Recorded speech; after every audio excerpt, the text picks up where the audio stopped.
Wildfire! Hey friends, we all know that living in the beautiful mountains of Colorado comes with its perks, but we have a ton of wildfires. In this video, we're going to be diving a little bit more deep into wildfires, how it affects the real estate market. Whether you're buying, selling, or just even curious, you might want to stick around because we do have some insider tips to help you if you're looking to buy in Colorado.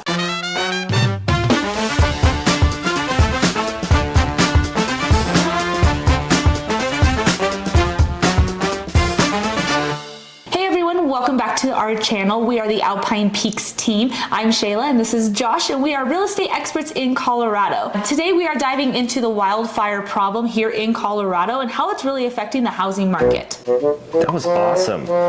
Yeah. I sound like a news anchor. Look at my hair. Today. Stay tuned. Fire safety and fire prevention have always been ingrained in us Colorado natives since we were children. It wasn't uncommon to have the fire department show up to elementary schools with Smokey the Bear and teach you about fire safety, fire prevention, and I would say even just like defensible space that you should have around your home. Smokey's coming. What are you guys up to? Yep, and by the end of this video, you should feel a little bit more knowledgeable about wildfires and maybe how to prevent them and how they're affecting the housing market. But if you have any specific questions, please give us a call or a text. We'd love to be able to talk with you about it. Shayla, give us the insight on why this is such a big deal right now. Yeah, let's talk about numbers. In 2024, so just this year, we've seen 4 wildfires that have burned up to 15,000 acres of land this year. Usually Colorado sees about 4 to 5 wildfires a year. In 2020, we actually had the most devastating year of fires. We've had 5 out of the 20 historical fires in Colorado within that year that burned over 610,000 acres of land. Yeah, and so in 2021, we also had the Marshall Fire. If you're not aware of the Marshall Fire, that actually started near Superior, Louisville, out of Boulder, and it burned over 1,100 homes, and that caused major insurance companies, national-wide insurance companies, to freak out about insuring here in Colorado. So that's been a huge issue for us lately.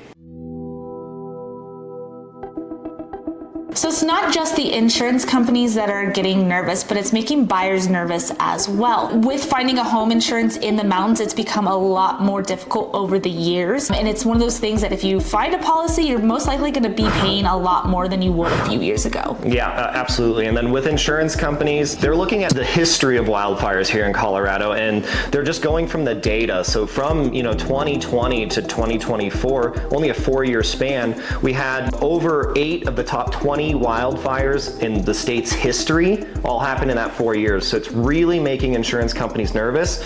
And like Shayla was saying, if you could even find insurance, you're definitely going to be paying higher premiums. It's also a huge concern right now because insurance companies are kind of going back through their policies, and if they deem you too high of a risk, they're just going to drop you altogether. So they might give you insurance policy to get you through closing, and then if you don't do the correct fire mitigation that they require in a certain amount of time, that insurance company is going to drop you, and you can't have a mortgage without insurance. And so your mortgage company will find you an insurance company, but you will definitely be paying the price. So that is something we really need to give you guys that information, because it is a major concern right now living in the mountains that you might not have insurance. And if you guys want to know specifically more about insurance companies that are still working up here in the mountains, please feel free to reach out to Shayla and I, because we have worked with a ton of different companies out here. There are local insurance companies that are out here. It's a good idea to definitely reach out to, an insurance broker, and they can kind of shop around and find you all of the different policies that are out there that can cover your home. So that's just something you guys should definitely consider if you're making the move out here to Colorado, is find insurance before you find a house to make sure they're going to insure in the area you want to live in. Yep, and if you guys are finding this video helpful, please take a second and like and subscribe to our channel, and don't forget to hit that bell to get notified every time there's a new video. We love making these videos for you guys and love to see our community grow. And if there's something specific that you want us to talk about, whether it's in the mountains or even in the foothills of Colorado, drop a comment below. We love reading those comments, and we would love to make a video just for you. So if you own a mountain home in Colorado or you're thinking about buying one, fire mitigation is an absolute must. So this means creating a defensible perimeter around your home. Yeah, and what a defensible perimeter is a protection barrier around your house from the distance of trees to your home. So in the first 50 feet, you're only allowed like 1 or 2 trees to be close to your house. Outside of that, to 100 feet, each tree needs to be separated from branch to branch or trunk to trunk. They can't be, lodge poles right next to each other. And then all the way out to 200 feet is what insurance companies are now trying to require for defensible space. And that means you can have pockets of trees so that the forest is still healthy, but trees need to be separated all the way back towards your house, because most fire departments out here in the mountains of Colorado are either volunteer fire departments or they might have one active station, but you might live 45 minutes away from that fire department. And so protecting your own home is also protecting your own community. So if you want to have your house survive a wildfire out here, protect it with that defensible space.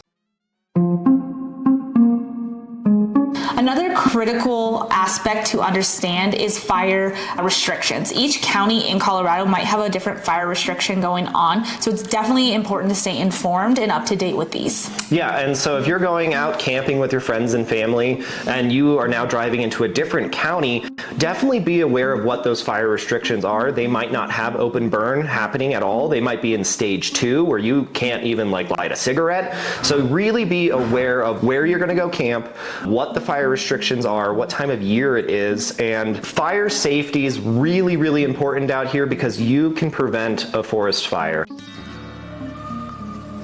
So if you're camping and you have an open burn happening, really, please put out the fire at the end of each day, each night. It's not just pour water on it, because if you just pour water on it and there's still smoke, that means that log is still actively burning inside. They're really looking at is, add water, then fully smother it with dirt and get that thing so that there is no more smoke or steam coming off of it. That is the best way to prevent a forest fire, because you might fall asleep and you might get a good gust of wind that then reignites that little campfire that you had, and now you've burned down our national forest. So, or you might leave after you're camping. Yeah. Just pour some water on it, think you're good to go, and then just leave. And that's not the way Smokey the Bear wants you to do it. Don't play with matches, don't play with fire. Only you can prevent wildfires. Do it. And if you want some more fire safety tips, look in our comment section down below. We've added a good link for Smokey the Bear. Only you can prevent wildfires. And he will prevent forest fires, and so can you. So if you're thinking about buying a mountain home or you already own one, these are crucial steps to understand to protect not only your home, your community, but our state as well. Yeah, and if you guys have any questions about how wildfires might impact your buying or selling process, and you need some advice or just have some questions, please don't hesitate to reach out to Shayla and I. We can definitely answer those questions for you. We've been doing this a long time, and it's not something new to us, but it might be new to you. Yep. Don't forget to take a moment and like and subscribe to our channel. Thanks for joining in, guys, and we'll see you in the next one. You stay safe out there.